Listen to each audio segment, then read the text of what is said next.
சந்தோஷம் மெய்ஞானம் வளர்ப்போம், ஆரோக்கிய யுகம் அமைப்போம். அன்னையை வணங்குவோம், தந்தையை வணங்குவோம், நம்மை வழி நடத்தும் நம் முன்னோரை வணங்குவோம். ஆரோக்கிய யுகம் அமைக்கிறதுல செயல் ஆரோக்கியத்தை பாதுகாக்கக்கூடிய சரயோக பயிற்சி முறையை காணொலியா பார்த்து நாம தொடர்ந்து பயிற்சி செஞ்சுட்டு வரோம். நாளை 17/3/2025 திங்கட்கிழமை 48வது நாள் பயிற்சியை தொடர போறோம். திங்கட்கிழமை அப்படிங்கிறதுனால அதிகாலை 4 மணிலிருந்து 6 மணிக்குள்ள, காலை 8 மணிலிருந்து 10 மணிக்குள்ள, நண்பகல் 12 மணிலிருந்து 2 மணிக்குள்ள இந்த நேரம் நீங்க பயிற்சி செய்யற மாதிரி இருந்தா சந்திரநாடி சுத்தி பயிற்சி செய்யணும். காலை 6 மணிலிருந்து 8 மணிக்குள்ள, காலை 10 மணிலிருந்து 12 மணிக்குள்ள, நண்பகல் 2 மணிலிருந்து 4 மணிக்குள்ள இந்த நேரம் நீங்க பயிற்சி செய்யற மாதிரி சூழ்நிலை அமைந்தால் சூரிய நாடி சுத்தி பயிற்சி செய்யணும். இதுதான் திங்கட்கிழமை நீங்க பயிற்சி செய்ய வேண்டிய விதிமுறை. நீங்க இன்னைக்கு தான் முதல்ல இந்த காணொலியை பார்த்து பயிற்சி செய்யறீங்கன்னா முதல் 7 நாட்களுக்கு மூலாதாரத்தை தியானிச்சு பயிற்சி செய்யணும். அதே மாதிரி ஒவ்வொரு 7 நாட்களுக்கும் ஒவ்வொரு ஆதாரம். ஒரு ஆதாரத்தை நினைச்சு பயிற்சி செய்றீங்க, ஒரு 3 நாள் அந்த ஆதாரத்துல பயிற்சி முடிஞ்சிருக்கு, அதுக்கப்புறம் இடையில ஒரு வாரம் கேப் ஆயிடுச்சுன்னா திரும்பவும் நீங்க அந்த முதல் ஆதாரத்துக்கு போகணுங்கிற அவசியம் இல்லை. அந்த எந்த ஆதாரத்தை 3 நாள்ல பயிற்சி செஞ்சுட்டு நிறுத்தினீங்களோ அந்த ஆதாரத்துக்கு திரும்பவும் முதல் நாள்ல இருந்து ஆரம்பிக்கணும். உதாரணத்துக்கு மணிப்பூரக ஆதாரத்துக்கு ஒரு 3 நாள் பயிற்சி செஞ்சுட்டோம், அதுக்கப்புறம் 4 நாள் பயிற்சி செய்யல, இடைவெளி விட்டுட்டோம் அப்படின்னா திரும்ப நீங்க ஆரம்பிக்கும் போது அந்த மணிப்பூரக ஆதாரத்திற்கு தொடர்ந்து 7 நாள் பயிற்சி கொடுக்கணும். கண்டிப்பா ஒவ்வொரு ஆதாரத்திற்கும் தொடர்ந்து 7 நாள் நீங்க பயிற்சி கொடுக்கணும். ஏன் அந்த பயிற்சியை கொடுக்கிறோம்னா நமது நாடிகள் சூரிய நாடி, சந்திர நாடி, சுழுமுனை நாடி சமுதாயத்துல நடக்கக்கூடிய சில நிகழ்வுகளால பாதிக்கப்பட்டிருக்கும். அந்த பாதிப்பெல்லாம் சரி பண்ணதுக்கு அப்புறம் நீங்க முயற்சி செஞ்சாதான் அந்த சரயோக பயிற்சி முழுமையான வெற்றியை தரும். அந்த பாதிப்புகளை சரி பண்றதுக்காகத்தான் 49 நாள் அடிப்படை பயிற்சியை நாம மேற்கொள்றோம். இந்த சரயோக பயிற்சியை ஆண் பெண் இருபாலரும் செய்யலாம், வயோதிகர்களும் செய்யலாம், படுத்த படுக்கையா இருக்கிறவங்க கூட பயிற்சி செய்யலாம். உதாரணத்துக்கு ஒருத்தர் ரொம்ப படுத்த படுக்கையா இருக்கார், அவரால் எந்திரிக்கவே முடியல, அவருக்கு எந்திரிக்கக்கூடிய தன்னம்பிக்கை வரல அப்படின்னா இந்த மாதிரி ஒரு வாசி தண்டத்தை வாங்கி அவருடைய இடது அக்குள்ள இப்படி அமுக்கி விட்டீங்கன்னா சூரிய நாடி தூண்டப்படும், அவருக்கு எந்திருந்து உட்காரணும்னு தோண ஆரம்பிச்சு. அதே மாதிரி ஒருத்தர் ரொம்ப படுத்த படுக்கையா இருக்கார், ரொம்ப டென்ஷனா இருக்கார், எப்ப பார்த்தாலும் பதட்டத்துல எல்லாரையும் வஞ்சிட்டே இருக்கார் அப்படின்னா இந்த மாதிரி வாசி தண்டத்தை வலது அக்குள்ள வச்சிங்கன்னா சந்திர நாடி தூண்டப்படும், அவருடைய டென்ஷன் எல்லாம் குறைஞ்சிரும். சரயோகம் அப்படிங்கிறதே காரிய சித்தி தந்திரம்னு பேரு. பொதுவா சொல்லுவாங்க காரிய சித்திக்கு ஏதாவது மந்திரம் சொல்லி கொடுங்க, காரிய சித்திக்கு ஏதாவது எந்திரம் அடிச்சு கொடுங்கன்னு சாமியார்கிட்ட போய் கேட்பாங்க. மந்திரம் தந்திரம்னா என்னன்னு நான் நிறைய விளக்கம் கொடுத்து நிறைய காணொலி வெளியிட்டிருக்கேன், அதை போய் பாருங்க. இந்த இடத்துல காரிய சித்திக்கான ஒரு தந்திரம் தான் சரயோக பயிற்சி. நாம செய்யக்கூடிய காரியங்களில் ஏற்படக்கூடிய தடைகளை நீக்கக்கூடியது தான் இந்த சரயோக பயிற்சி. இந்த 49 நாள் பயிற்சி முடிஞ்சதுக்கு அப்புறம் நாம செய்யக்கூடிய வேலைகளில் ஏற்படக்கூடிய 9 விதமான தடைகள் என்ன, அதை எப்படி வெல்லலாம் அப்படிங்கிறதையும் நான் காணொலி மூலமா பயிற்சியா உங்களுக்கு சொல்லித்தரேன். நான் நேரடியாவே அதையே பார்த்து என் வாழ்க்கையில மேற்கொள்றேன் அப்படின்னு நீங்க மேற்கொண்டீங்கன்னா பல நேரங்கள்ல நீங்க தோல்வியை சந்திக்க வேண்டிய கட்டாயம் ஏற்படும். எப்பெல்லாம் தோல்வி ஏற்படுதோ அப்பெல்லாம் சமுதாயம் உங்க மேல திணிக்கக்கூடிய வார்த்தை என்னன்னா முன்னோர் சாபம், பித்ரு சாபம், உனக்கு இவ்வளவுதான், உனக்கு இந்த ஜென்மத்துல இது நடக்காது அப்படின்லாம் ஒரு விஷயத்த சொல்லி உங்களை முன்னேற விடாம தடுத்துருவாங்க. இல்லாட்டி குருவுக்கு பாத பூஜை செய், குருவை நீ பின்பற்று, சாமியெல்லாம் கும்பிடாத, இந்த கோவிலுக்கு போகாத, இந்த சாமியாரை போய் பாரு அப்படின்னு சொல்ல ஆரம்பிச்சிருவாங்க. அதனால புரிஞ்சுக்கங்க, சரயோக பயிற்சிக்கு கண்டிப்பா 49 நாள் பயிற்சி செஞ்சதுக்கு அப்புறம் நீங்க முயற்சி பண்ணாதான் முழுமையான வெற்றி கிடைக்கும். பெண்கள் மாதவிலக்கு நாள்ல கூட செய்யலாம். திருமணமானவர்கள் தாம்பத்தியத்தில் ஈடுபட்டிருந்தாலும் இந்த பயிற்சியை செய்யலாம். நாம ரொம்ப தூரம் பிரயாணம் செய்யறோம், அன்னைக்கு பயிற்சியை செய்ய முடியலையே அப்படின்னு நினைக்க வேண்டாம். நீங்க பிரயாணம் செய்யும் போது என்ன ஆகலாம், உங்களுடைய இடது கையை எடுத்து வலது அக்குள்ள இப்படி பிரஸ் பண்ணி ஒரு 20 நிமிஷம் வச்சுட்டீங்கன்னா அந்த சரயோக பயிற்சி செஞ்சதா அர்த்தம். அதே இது உங்களுடைய வலது கையை எடுத்து இடது அக்குள்ள இப்படி வச்சுட்டு ஒரு 20 நிமிஷம் உட்கார்ந்தீங்கன்னா நீங்க சரயோக பயிற்சி செஞ்சதா அர்த்தம். ஏன் இவ்வளவு ஈஸியா இருக்கும்போது நான் இப்படியே செய்யலாமே அப்படின்னு கேட்கலாம். இது 50% பலன் தரும். நீங்க 100% பலன் எதிர்பார்த்தா நான் இந்த காணொலியில சொல்ற மாதிரி எல்லா பயிற்சிகளோடையும் அந்த சரயோக பயிற்சி செய்யணும். என்னென்ன பயிற்சி? பிரணவ மந்திர தியானம், கபாலபதி, பஸ்திரிகா, பவனமுக்தாசனம், அதுக்கப்புறம் அந்தந்த கிழமைகள் அந்தந்த நேரத்தில் செய்ய வேண்டிய நாடி சுத்தி, அதுக்கப்புறம் என்னதுன்னா அமாவாசையிலிருந்து பௌர்ணமி வரைக்கும்னா முன்னோர் வழிபாடு, பௌர்ணமியிலிருந்து அமாவாசை வரைக்கும்னா குலதெய்வ வழிபாடு. இது எல்லாமா சேர்த்து பயிற்சி செய்ய உங்களுக்கு ஒரு 25 நிமிடம் ஆகும். அதுக்கு மேல ஆகாது. வாழ்க்கையில நீங்க ஜெயிக்கணும்னா ஒரு 25 நிமிஷம் உங்களுக்காக நீங்க வாழணும். இதை புரிஞ்சுப்பீங்கன்னு நான் நம்புறேன். அதே மாதிரி இங்க என்னுடைய பயிற்சியோட பிற ஆசிரியர்கள்ட்ட நீங்க கத்துண்ட பயிற்சியை கம்பைன் பண்ணி செஞ்சா பலன் கிடைக்காது. நான் உங்களுக்கு இந்த ஜென்மத்துல அந்த பாக்கியம் இல்லைன்னா பொய் சொல்ல விரும்பல. ஏன்னா மித்த குருமார்கள் அப்படிதான் சொல்லுவாங்க. நான் அப்படிலாம் சொல்ல விரும்பல. நீங்க ஒழுங்கா நான் சொல்றத மாத்திரம் ஃபாலோ பண்ணா முழுமையான பலன் கிடைக்கும்.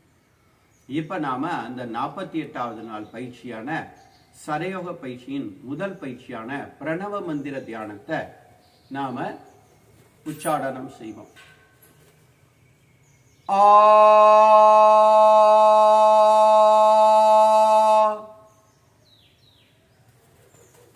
இது மாதிரி வாயை திறந்து சொல்லணும். மூலாதாரத்தை மனதில் நினைச்சுக்கணும். மூலாதாரம் இந்த ஆங்கிற அச்சரத்தை உச்சரிக்கும் போது முழுமையா தூண்டப்படும். மூலாதாரம் தூண்டப்பட்டா அன்றைய நாள் முழுவதும் செய்யக்கூடிய ஒவ்வொரு வேலையையும், கடமையையும், கர்மாவையும், வினையையும், தொழிலையும், ஜாப்பையும், செயலையும் நீங்க விரும்பி செய்வீங்க. ஒரே அர்த்தத்தை கொண்ட பல்வேறு வார்த்தைகளை தான் நான் இப்ப சொன்னேங்கிறத புரிஞ்சுக்கணும். கர்மானா வேற, ஜாப்னா வேறன்னு முட்டாள்தனமா புரிஞ்சுக்க கூடாது. அந்த லாங்குவேஜ்ல ஜாப், இந்த லாங்குவேஜ்ல கர்மா. அதனால ரெண்டும் வேற வேறன்னு நினைக்காதீங்க. அது வியாபாரம் பண்றவங்க தான் அது வேற வேறன்னு சொல்லுவாங்க. அடுத்த அக்ஷரம் ஊ. இத ஊ சொல்லக்கூடாது. ஊ சொல்ற மாதிரி வாயை வச்சுட்டு காத்து ஊதும். இங்க பாருங்க,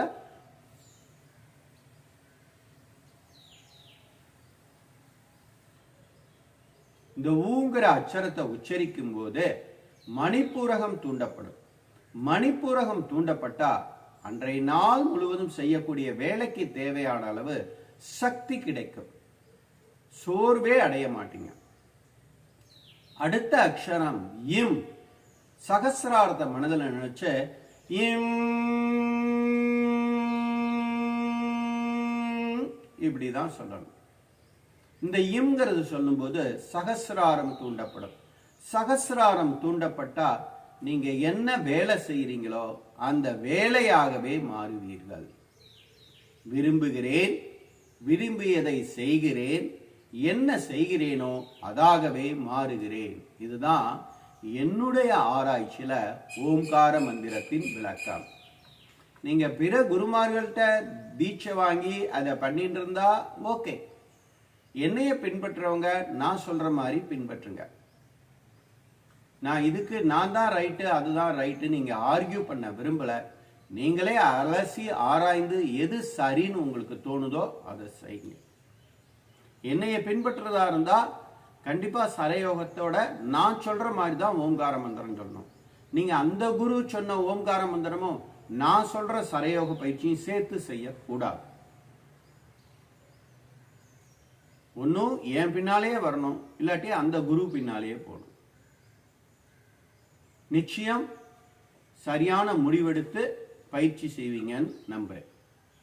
இப்ப நாம அந்த ஓம்கார மந்திரத்துல ஒவ்வொரு அட்சரத்தையும் 7 முறை ஜபிக்க போறோம். மூலாதாரம் அடி வயிறுல இருந்து கால் விரல் வரைக்கும் மனசுல நினைச்சுக்கோங்க. ஆ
மணிப்பூரகம் மேல் வயிற மனசுல நினைச்சுக்கோங்க.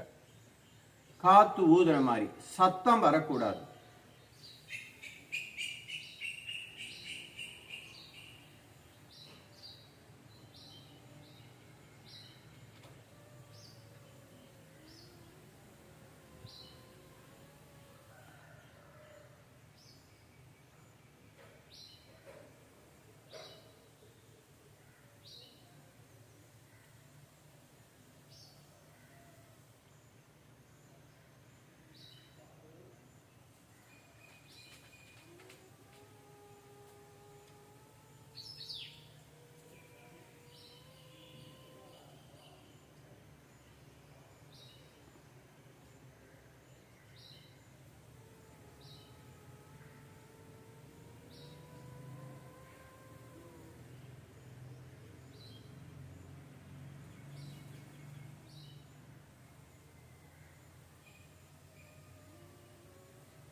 சகஸ்ராரம் தலைப்பகுதியை மனசுல நினைச்சுக்கோங்க.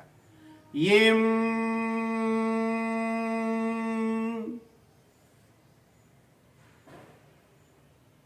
எம்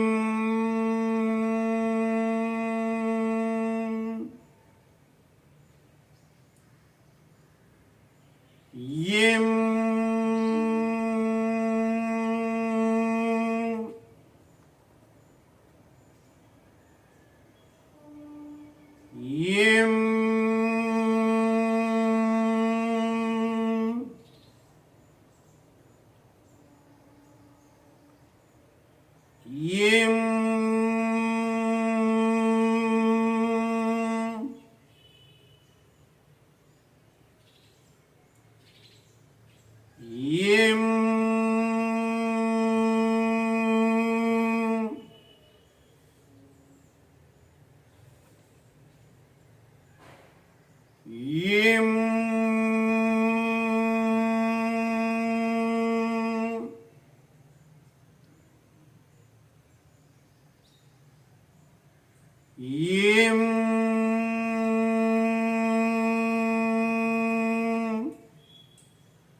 மெதுவாக தளர்த்திக் கொள்ளவும். இப்ப சரயோக பயிற்சியோட 2வது பயிற்சி பவன முக்தாசனம். ஒரு துண்டை எடுத்துக்கணும். பச்சை கலர் துண்டான்னு கேட்கக்கூடாது. என்கிட்ட எது அவைலபிளோ அதை எடுத்துட்டேன். என்ன கலர் வேணாலும் இருக்கலாம். நல்லா கையை மடக்காம பின்னால கொண்டு போகணும். கையை மடக்காம முன்னால கொண்டு வரணும். நல்லா பின்னால கொண்டு போகணும், முன்னால கொண்டு வரணும். 10 முறை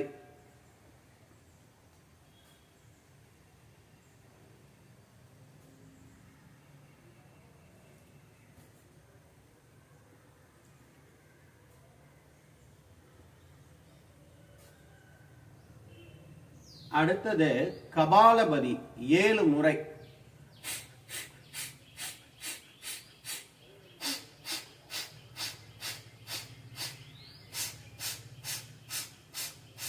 பஸ்திரிகா 7 முறை.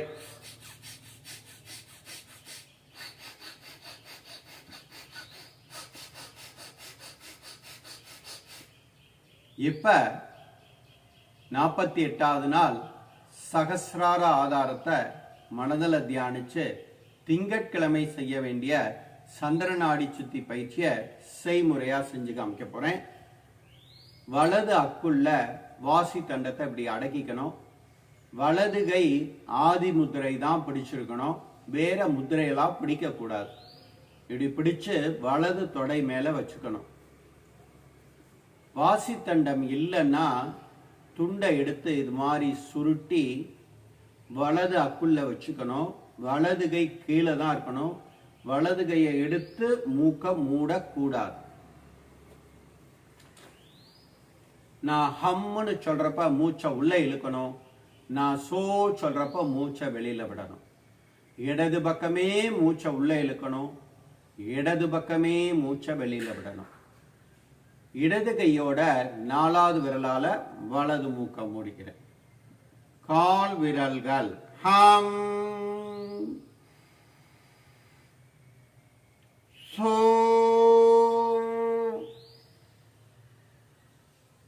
பாதங்கள் ஹம்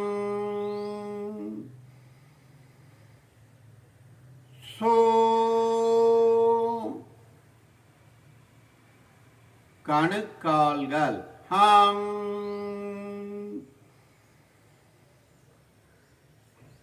சோ,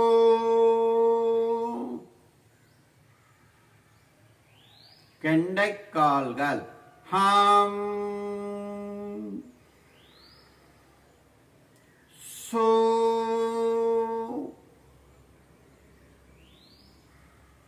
முழங்கால்கள் ஹம் சோ,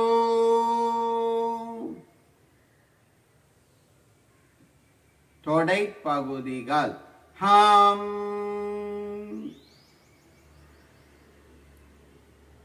சோ,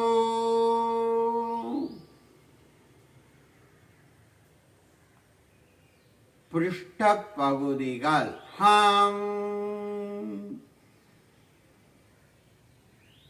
சோ,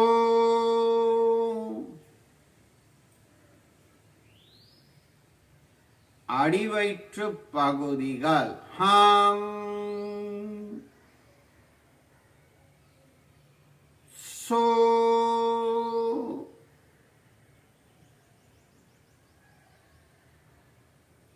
கீழ்முதுகு பகுதிகள் ஹம்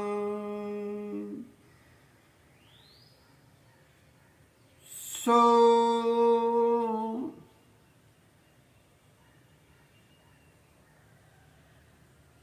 இடுப்பு பகுதிகள் ஹம்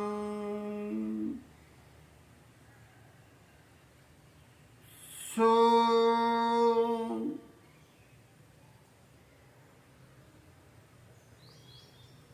மேல்முதுகு பகுதிகள் ஹம் சோ,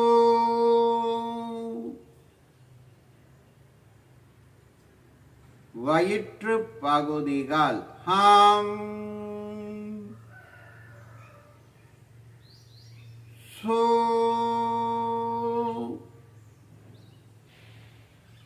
மார்பு பகுதிகள் ஹம்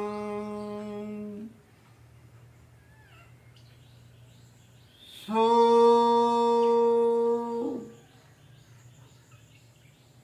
கை விரல்கள் ஹம் சோ,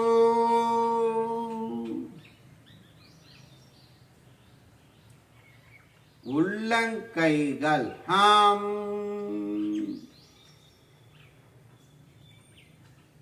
சோ,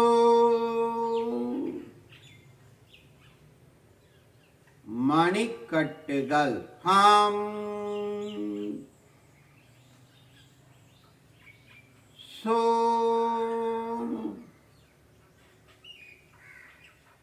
கீழ் கைகள் ஹாம்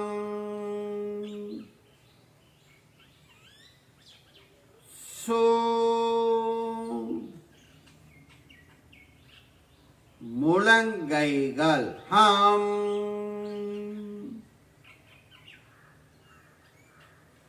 சோ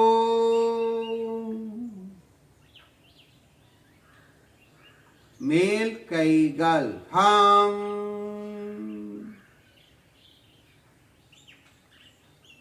சோ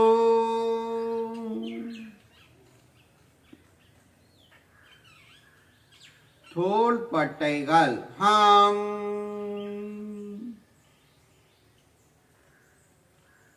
சோ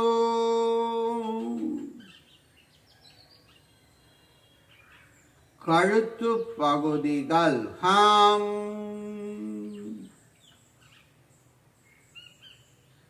சோ வாய் பகுதிகள் ஹாம்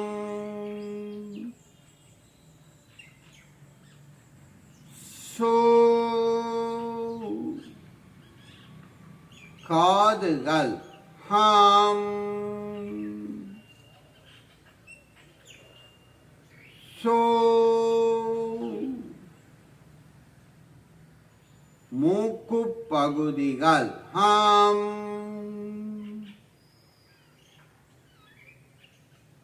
சோ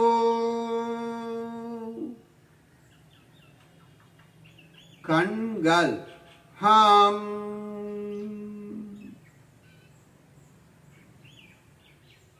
சோ காதுகள் ஹாம்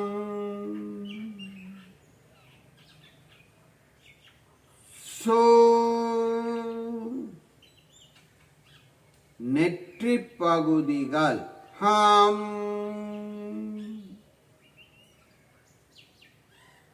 சோ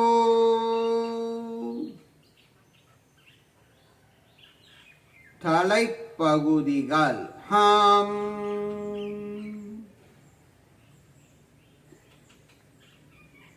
சோ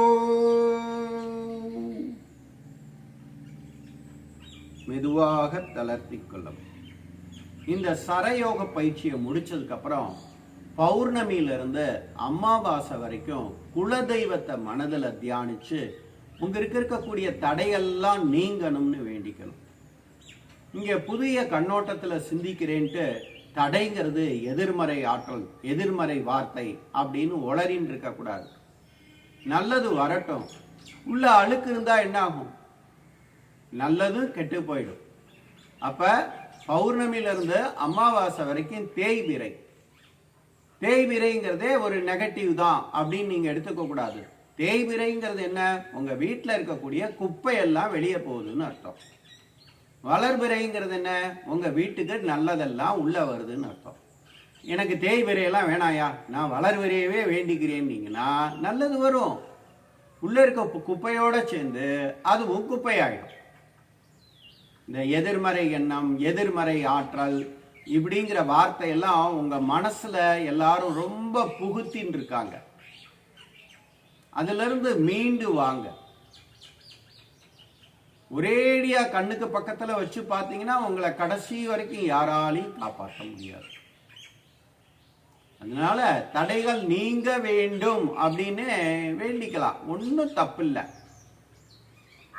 என்னென்ன தடை? ஆரோக்கிய தடை, நீங்காத நோய் நீங்க வேண்டும். அறிவு தடை, நான் எவ்வளவுதான் ஒரு வேலையை செஞ்சாலும் அதால என்னால தொடர்ந்து செய்ய முடியல, அந்த செய்ய முடியாத நிலை நீங்க வேண்டும்.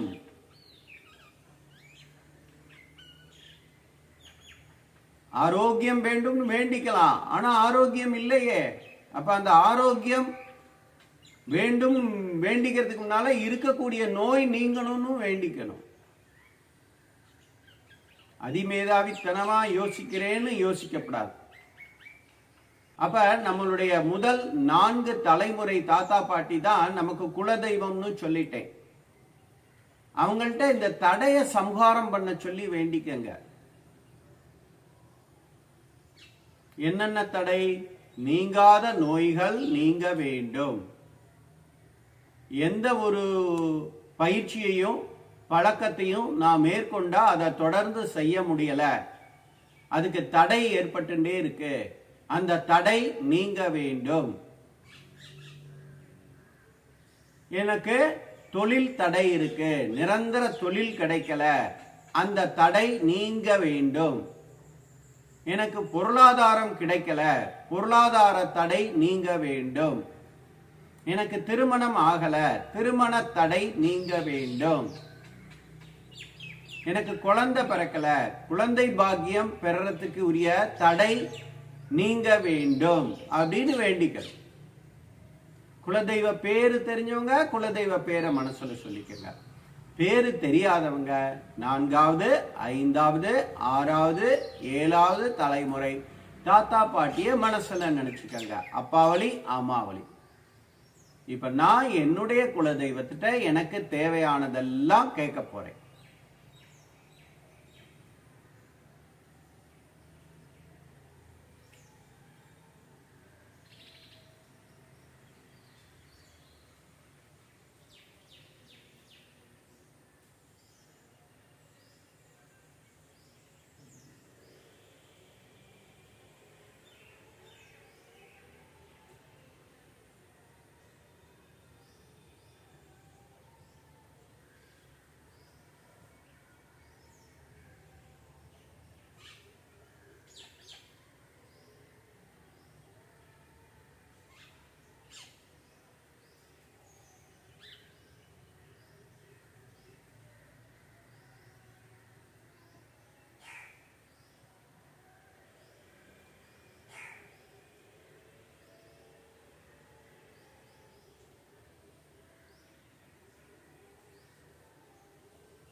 நிச்சயம் உங்க குலதெய்வத்திட்ட உங்களுக்கு இருக்கிற தடையெல்லாம் நீங்கணும்னு வேண்டின்னு இருப்பீங்கிற நம்பிக்கையோட இந்த 48வது நாள் பயிற்சி முறையை நிறைவு செய்து கொள்கிறேன்.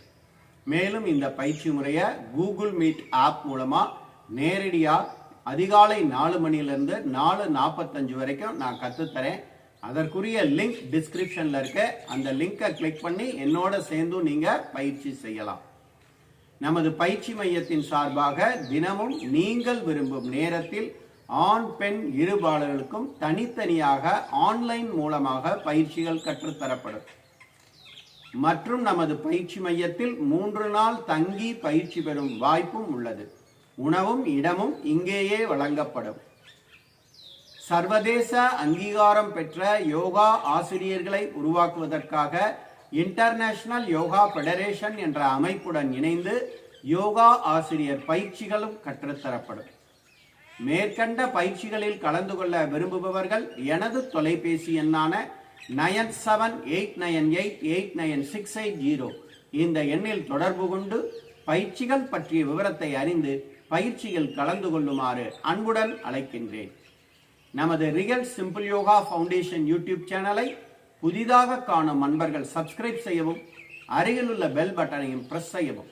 மேலும் நமது பயிற்சி மையத்தில் நீங்கள் அங்கத்தினராக இணைந்து கொள்ள ஜாயின் பட்டனை பிரஸ் செய்து அங்கத்தினராக இணைந்து கொள்ளவும்.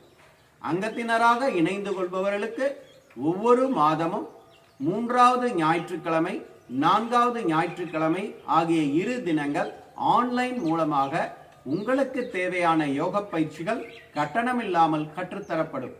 இந்த அரிய வாய்ப்பை பயன்படுத்தி கொண்டு அதிக உறுப்பினர்கள் நமது மையத்தில் அங்கத்தினராக இடம்பெற்று நமது மையத்தின் வளர்ச்சிக்கும் உங்களால் முடிந்த பொருளுதவியை செய்து என்னுடன் இணைந்து நான் கூறக்கூடிய முறையான ஆசனம், முறையான பிராணாயாமம், முறையான தியானம் மற்றும் முறையான உணவு முறை பயிற்சிகளை தினமும் உங்கள் வாழ்நாள் முழுவதும் தவறாமல் கடைபிடித்து உங்கள் உடல் ஆரோக்கியம், மன ஆரோக்கியம், செயல் ஆரோக்கியத்தை பாதுகாத்து என்னுடன் இணைந்து ஆரோக்கிய யுகம் அமைக்குமாறு அன்புடன் அழைக்கின்றேன்.